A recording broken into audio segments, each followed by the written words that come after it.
Hello friends, a hearty welcome to our viewers and we appreciate your time for this program named Opinion Suggestion. Like the name suggests, the format of this program is to convey our opinion about an ongoing issue and also suggest best possible solution from our point of view to resolve that issue.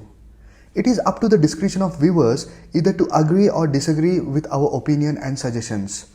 If you agree, please like and share it so that decision makers can consider it. If you disagree, we courteously request to ignore our opinion, suggestion or both. In this episode, we would like to talk about Bilkis Bano. We recently celebrated completion of 75 years of our independence. On the same day, most shocking and horrifying incident happened. 11 Bilkis Bano case convicts were released from Godhra sub-jail. Who is this Bilkis Bano? Bilkis Bano was one of the victims of terrifying 2002 Gujarat riots. 21 years old Bilkis Bano was attempting to flee her village when violence in Gujarat was at all-time high with her baby daughter and 15 members of her family.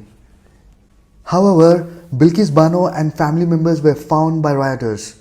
They not only brutally assaulted her but gang raped her even after knowing that she was 5 months pregnant.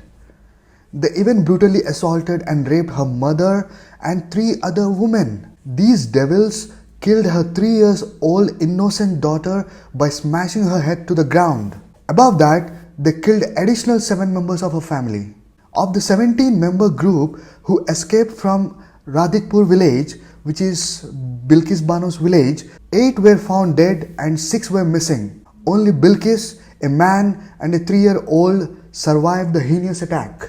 According to the reports, Bilkis regained consciousness 3 hours after the attack. She borrowed the clothes from an Adivasi woman and went to the Limkheda police station to register a complaint. She registered a complaint with Head Constable Somabhai Gori, and CBI, while investigating the case, stated that Gori suppressed material facts and wrote a distorted and truncated version of her complaint. After she reached the Godhra relief camp, Bilkis was taken to a public hospital for medical examination. The National Human Rights Commission and Supreme Court took up her case and CBI was ordered to investigate. CBI exhumed the bodies of those killed in the attack, but since they had no skulls, the bodies could not be identified. Meanwhile, Bilkis expressed apprehensions that witness could be harmed and the evidence collected by the CBI tampered with, as she had already received death threats for helping and going ahead with the case. To alleviate her fear,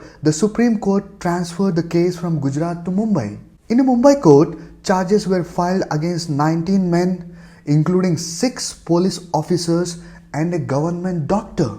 On January 21, 2008, a special CBI court sentenced 11 accused to life imprisonment on the charges of conspiring to rape a pregnant woman, murder and unlawful assembly under the Indian Penal Code. The court acquitted 7 as there was no evidence against them and 1 accused had died during the trial.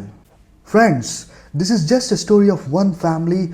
Not sure how many unaccounted families got destroyed by these rioters in the same fashion. These heartless, soulless, brainless rioters who committed this horrific crime with Bilkis Bano are the same 11 convicts who walked out of Godhra sub-jail on 15th August 2022. They were released after the BJP government in Gujarat allowed their release under its remission policy. Now, if you see the story behind their release, it is said that they had served more than 15 years in jail, after which one of them, called Radheshyam Shah, approached the Supreme Court with a plea for his premature release. The apex court directed the Gujarat government to look into the issue of remission of his sentence, following which the government formed a committee who took an unanimous decision in favor of remission of all the 11 convicts in the case. The recommendation was sent to the state government, who allowed their release under its remission policy. Before approaching the Supreme Court, Radheshyam Shah, whose plea paved way for the release of all convicts, had approached the Gujarat High Court seeking remission of the sentence under sections 432 and 433 of the Code of Criminal Procedure. The Gujarat High Court dismissed his plea, saying that the appropriate government to decide about his remission is Maharashtra and not Gujarat. Shah then approached the apex court.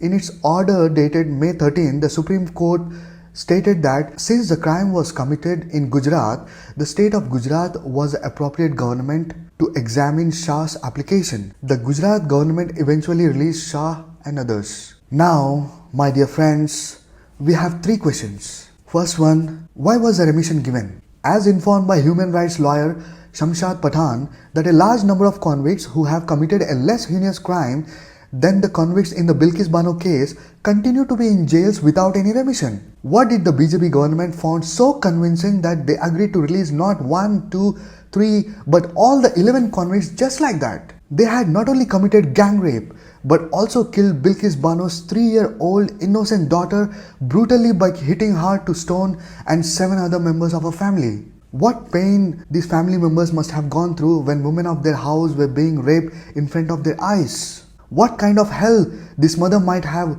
gone through when her 3-year-old daughter was smashed to death in front of her eyes. What must have been the pain when 7 members of their family were slaughtered in front of their eyes. Even if we empathize for a moment, it shakes our soul. For this kind of heinous crime, we all agree, even if all the 11 convicts were hanged till death, that would have been so little punishment for them when compared to pain and damage these inhuman criminals have caused. There is no way that they should have been given remission. But it happened. Now, can we all imagine the kind of horror that Bilkis Bano and her family must be going through? It's beyond our imagination. There is a talk that this remission happened just because Gujarat state is having polls at the end of this year. It's an insult to the Gujarat voter. If the party thinks that they will get votes if their party releases such heinous criminals who are still a threat to the society, it's definitely insult to a voter. Now it's the voter duty to stop such parties to come in power. If the Gujarat voters think that these terrorists are heroes and vote their supporting party to thank them, no doubt that these voters are also criminals in mind. Second question is, why sweets were being distributed on the release of these convicts? Even women were welcoming them as heroes. This was shocking. Images were so disturbing for any person who has even an ounce of humanity within him or her. What message does these people want to send to the society? Are these convicts heroes? Are they heroes just because the victims were Muslims? These acts of people welcoming convicted criminals as heroes must be treated as crime and must be severely punished. Third question is, can't there be amendments in remission policy to avoid these situations in future? There are definitely chances that criminals realize their mistakes and are sorry for their crimes over the period of time spent in jail. When that is shown in their behavior, it is fine that remission policy is applied when the request comes to the government. However, there must be additional conditions to the policy which must not include criminals who commit Bilkis Bano type heinous crimes. This is very much possible. Is there a government who can make these changes and apply to all Indians irrespective of their religion?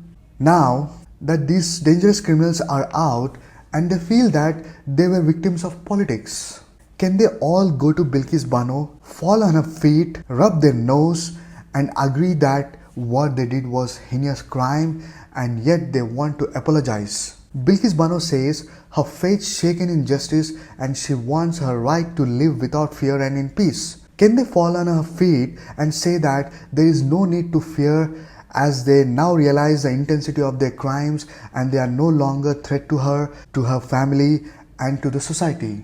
Let's all pray together. May Allah ease Bilkis Bano's pain.